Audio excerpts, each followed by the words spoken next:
Hello friends, and welcome back. Today I'm going to read The Tub People. It's written by Pam Conrad, and illustrations are by Richard Agilski. There are their names right there. Okay? The Tub People.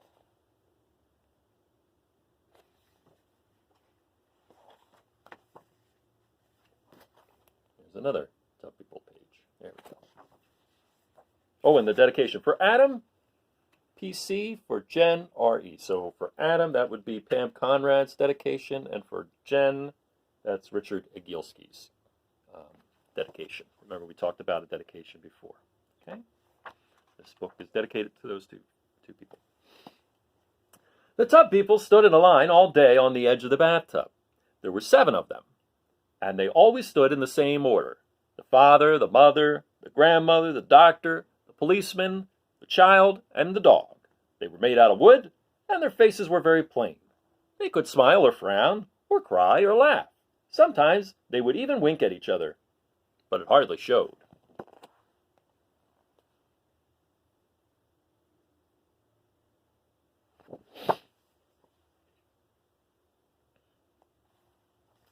The father of the Tub People liked to play sea captain.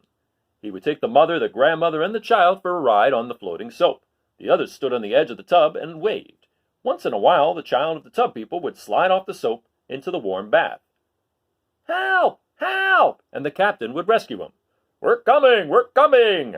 The policeman and the doctor liked to have water races bobbing from one end of the tub to the other. The child would cheer. The grandmother would say, "Hush, you're very noisy." When bath time was over, the Tub People always lined up along the edge of the bathtub. The father, the mother, the grandmother, the doctor, the policeman, the child, and the dog.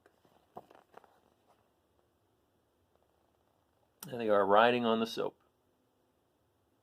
Make sure you see the whole soap picture. Yeah. It's a big book, so I've got to pull away a little bit to see the whole picture.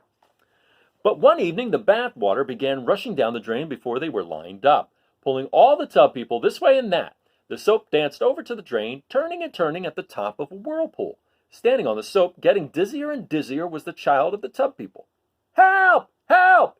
But this time, his father could not save him.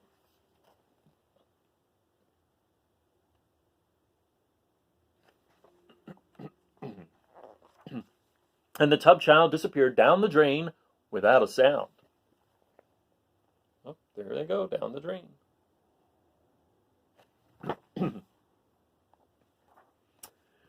The tub mother pressed her face to the grating. She looked and looked for her tub child, but she could not see him.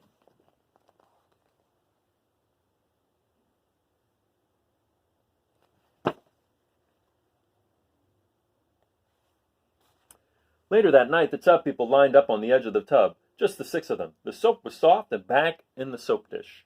The washcloth made a lonely, dripping sound as it hung from the faucet.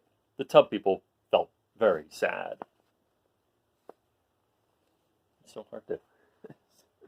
Sorry, I'm trying to get the picture there for you. The lighting in here is not the best. The next night, the 6 Tub People climbed onto the washcloth raft. They called and called for their tub child. Of course, they knew exactly where their child had gone, but somehow they felt comforted by calling for him. "Honey, where are you? Come home now. Please come back." But he did not answer.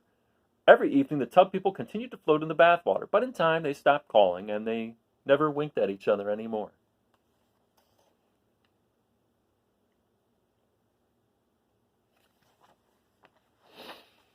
Then an unusual thing happened. The bathwater began going down the drain slower and slower. Big people came and peered into the tub.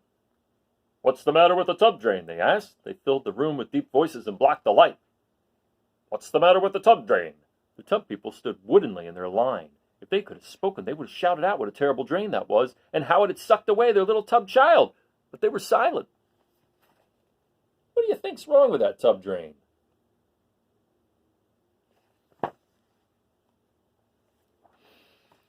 That afternoon, a big man came and pried off the drain cover, grunting as he worked.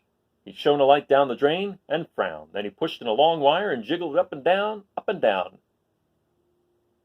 "Come home now," the grandmother whispered, and out of the dream popped the little tub child, wet and tired.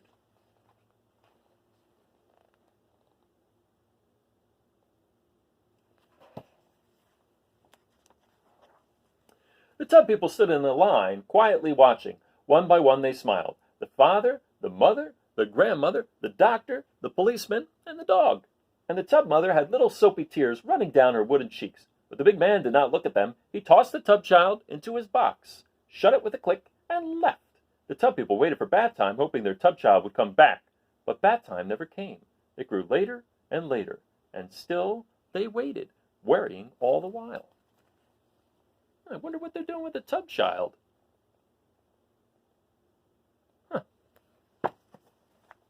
Wonder if he's coming back.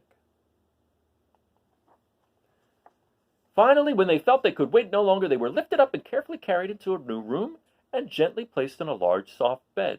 It seemed just like the water to them, except that it was dry and very firm. And there were 7 of them once again.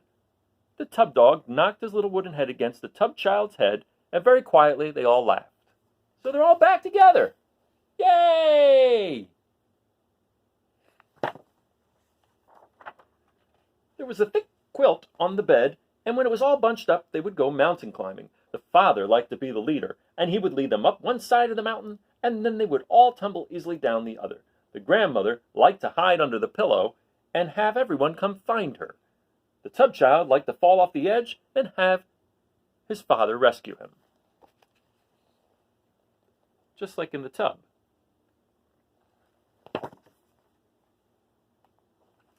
Each night when the lights went out, they lined up along the windowsill, just as they had along the bathtub edge. The father, the mother, the grandmother, the doctor, the policeman, the child, and the dog. Oops, almost gave you the wrong page.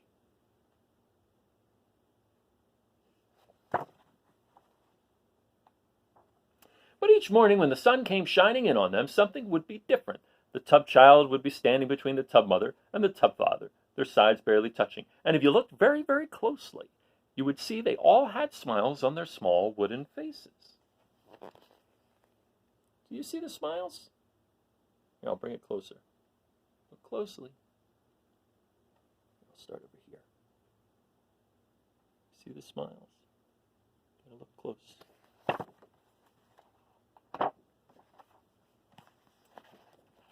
And that is the end. So they started out in the tub, and they ended up on the bed. Probably not the best place for wooden toys is a tub, I would imagine, so that's probably why they were moved. Once it got stuck in the drain and caused the tub to not, the water not to go down, I guess Mom and Dad decided to relocate the toys. Well, I hope you enjoyed that story. Have a great day. I'll see you tomorrow. Bye now.